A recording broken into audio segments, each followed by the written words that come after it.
Pada waktu murid-murid Tuhan Yesus bersama Tuhan Yesus menyeberang Danau Galilea dengan sebuah perahu, Tuhan Yesus tidur di buritan perahu itu. Keadaan yang tadinya tenang tiba-tiba berubah. Angin taufan datang menerpa, ombak besar datang, dan air masuk ke dalam perahu.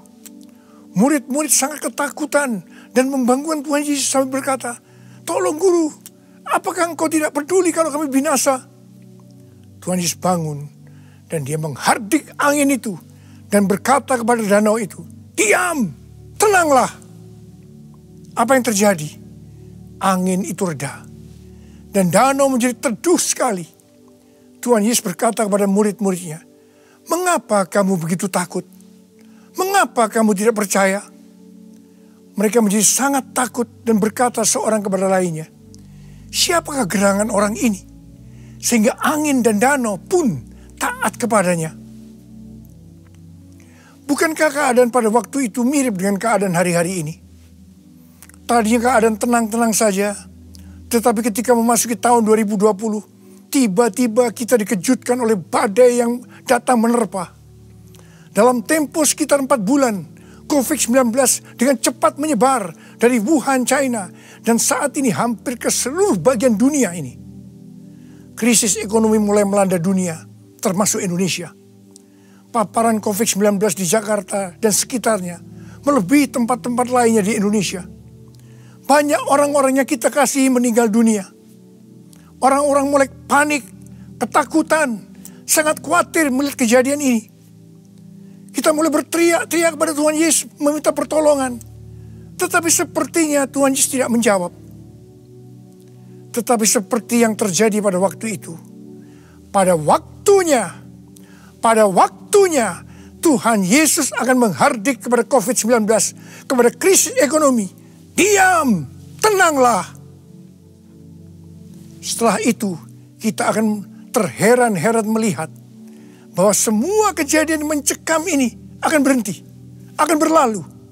Saya percaya setelah kejadian ini akan banyak orang bertanya, siapakah gerangan Tuhan Yesus sehingga COVID-19 dan krisis ekonomi menurut perintahnya? Siapakah sebenarnya Tuhan Yesus itu? Dia adalah Allah yang menjelma menjadi manusia. Segala sesuatu dia yang punya. Segala sesuatu harus menurut perintahnya. Termasuk COVID-19. Termasuk krisis ekonomi. Jadi melalui semua peristiwa ini, akan banyak orang yang tahu bahwa Tuhan Yesus adalah Allah yang menjelma menjadi manusia. Dan akan menyelamatkan umat manusia. Akan banyak orang yang berseru kepada nama Tuhan Yesus. Dan mereka yang berseru akan diselamatkan. Pesan kunci untuk terjadinya semua ini, bahwa kita harus berteriak terus-menerus dengan tidak henti-hentinya, meminta pertolongan Tuhan Yesus sampai Tuhan Yesus mendengarkan teriakan kita ini. Tuhan berkata dalam 2 Tawarikh 7 ayat 13 dan 14, kalau kita melihat Tuhan menutup langit sehingga tidak ada hujan, dan Tuhan menyuruh belalang memakan habis hasil bumi, di mana semua ini berarti krisis ekonomi. Juga kalau kita melihat Tuhan melepas penyakit sampar di antara umat Tuhan. Ini berbicara tentang COVID-19.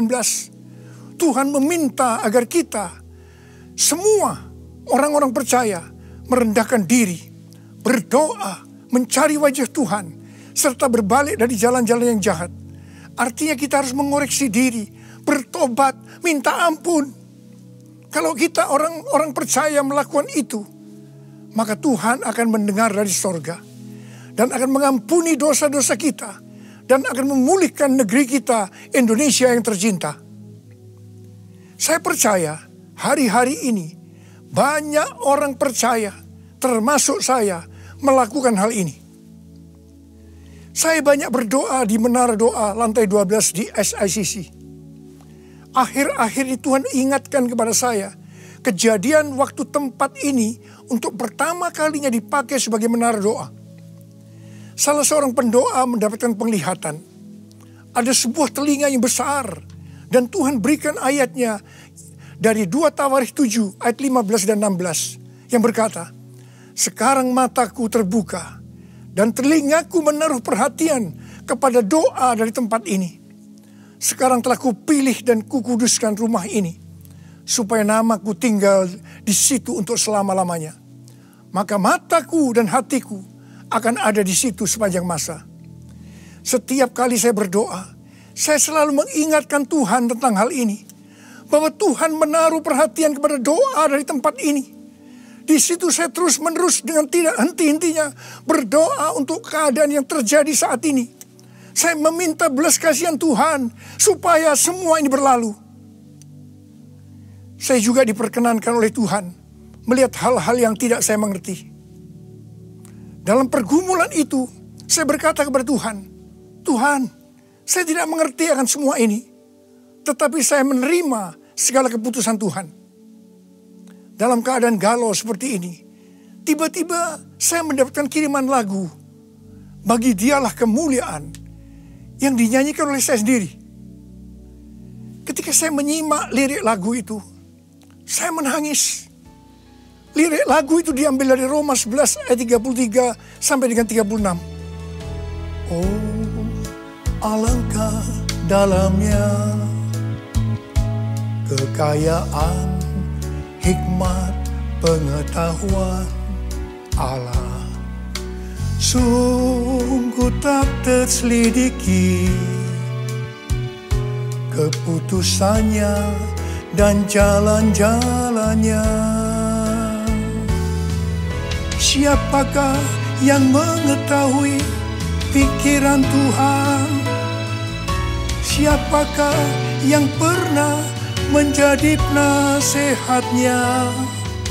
Sebab segala sesuatu dari Dia, oleh Dia, kepada Dia. Bagi Dialah kemuliaan sampai selama-lamanya.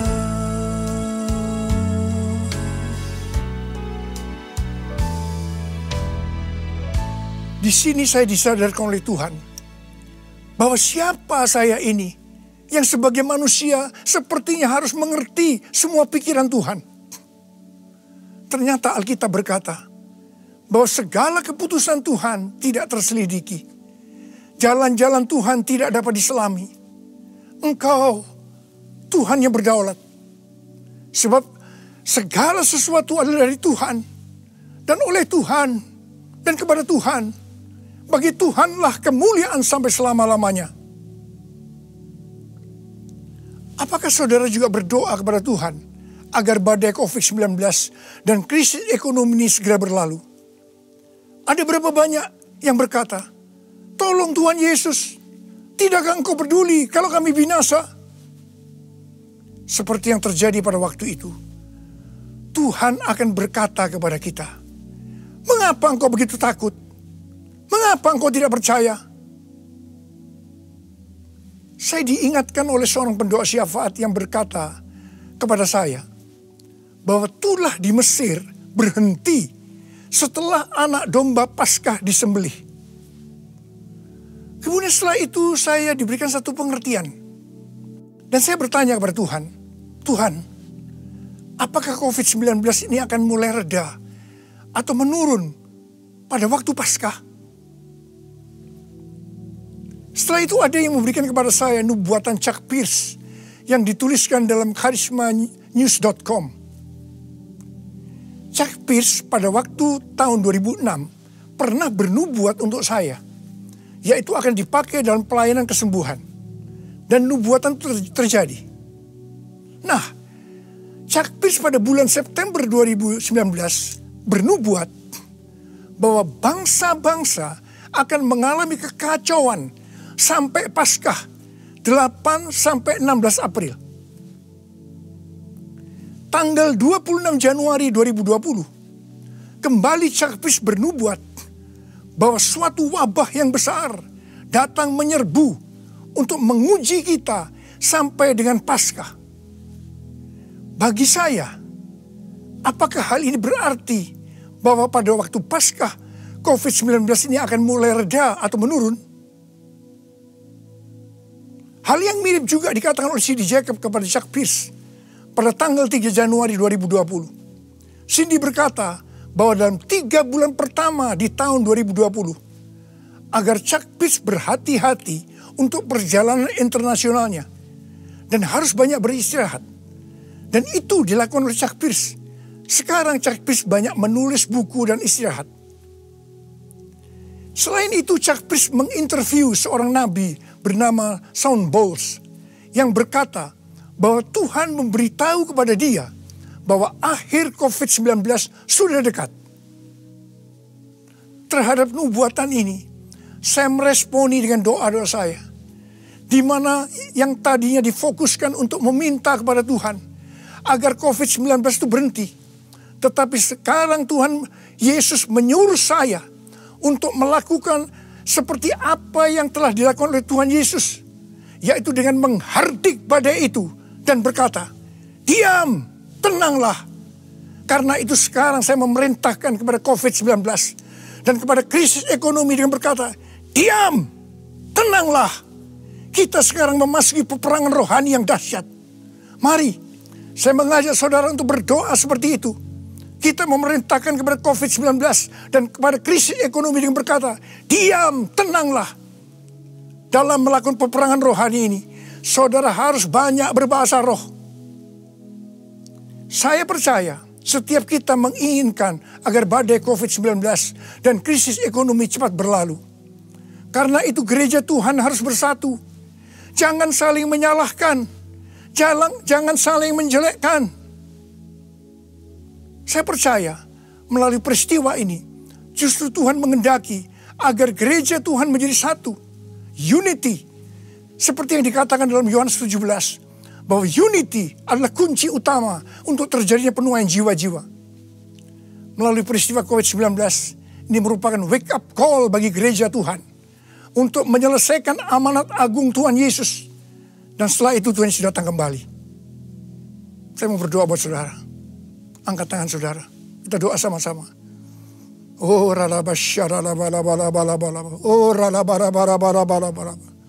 Tuhan, Kau melihat keadaan anak-anak-Mu saat ini, Tuhan. Mereka membutuhkan pertolongan Tuhan. Dan Kau hari ini memberikan kepada kami cara untuk menyelesaikan semua ini. Engkau mau ya Tuhan, kami yang percaya sekarang memerintahkan kepada COVID-19, memerintahkan kepada krisis ekonomi. Diam, tenanglah. Dan saya percaya Tuhan, apa yang dikatakan oleh kami, itu akan terjadi. Bapak, terima kasih buat semuanya. Engkau berikan otoritas kepada kami semua. Bapak, sembuhkan yang sakit. Sembuh dalam nama Yesus. Sembuh dalam nama Yesus. Sembuh dalam nama Yesus. Engkau tolong anak-anak-Mu ya Tuhan. Tolong anak-anak-Mu. Dalam nama Yesus. Amin.